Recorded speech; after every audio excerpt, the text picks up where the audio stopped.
بسم الله الرحمن الرحيم. الحمد لله رب العالمين، والصلاة والسلام على سيد الأنبياء والمرسلين وعلى آله وأصحابه أجمعين ومن تبعهم بإحسان إلى يوم الدين. فقد قال الله تعالى: إنهم فتية آمنوا بربهم وزدناهم هدى. صدق اللہ العظیم.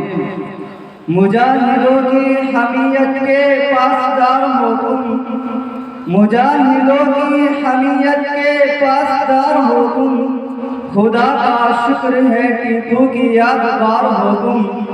حضرت صدر محترم، مشفق و مکرم، اساتذہ کرام، مہمانان کرام اور حاضرین مجلس، آج کے ان نازک حالات میں مذہب اسلام پر چوطرفہ حملہ ہو رہا ہے. بڑے بڑے فتنے جہنم کے شعلوں کے مانند بھڑک رہے ہیں. قسم قسم کے ایمان سوز، اسلام سوز، اخلاق سوز اور انسانیت سوز فتنے ابھر رہے ہیں. مادیت کی لہریں، الحاد و بے دینی کے طوفان اور قوم پرستی کی آندھیاں نبوت محمد سے آنکھیں ملانے کو تیار ہے. مسیلمہ کذاب نیا روپ دھار کر نبوت محمد کو چیلنج کر رہا ہے. اسلامی سرمایہ پر ڈاکہ ڈالا جا رہا ہے. اسلامی دلوں میں شغاف اور دراڑ پیدا کرنے کی کوششیں کی جا رہی ہے. انٹرنیٹ کا سہارا لے کر عالمی سطح پر بے حیائی و بدکاری و عاشقانیت کو فروغ دیا جا رہا ہے. افسوس کہ دنیا ان شعلوں میں چل کر خاک ہو رہی ہے. بالخصوص امت محمدیہ کا وہ نوجوان جو پہلے فن سپاہ گیری اور تیز رنی کا دل دادا تھا، آج آپ سعود کے فن کمال حاصل کر رہا ہے. وہ نوجوان جو پہلے خطرت پسندی اور ملوچائی کا قائم تھا، اب خیر و عافیت اور عیش و عشرت کی جدوجہد کر رہا ہے.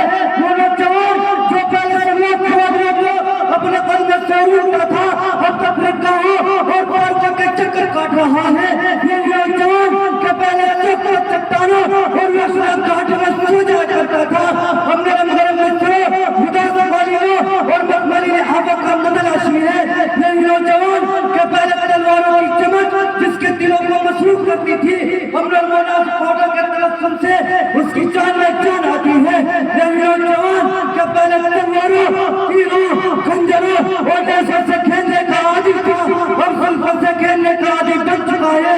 یہ نوجوان کے پہلے جس کی نگاہوں میں میدان کارزار کا منظر سمایا ہوتا تھا، آج ان نگاہوں میں فلمی تصویروں کے مناظر رقص کر رہے ہیں. اس شکاروں نے روتے ہوئے اقبال مرحوم نے کیا خوب کہا تھا: تیرے صوفے ہیں افرنگی، تیرے والی ہیں ایرانی. تیرے صوفے ہیں افرنگی، تیرے والی ہیں ایرانی. لہو مجھ کو رلاتی ہے جوانی کی تک آسانی. ایک نوجوان وہ بھی تھا کہ بھی خواہشوں سے لاپرواہ ہو کر چاہو وما علینا الا البلاغ. فرے پنڈم کے مساہم نمبر 32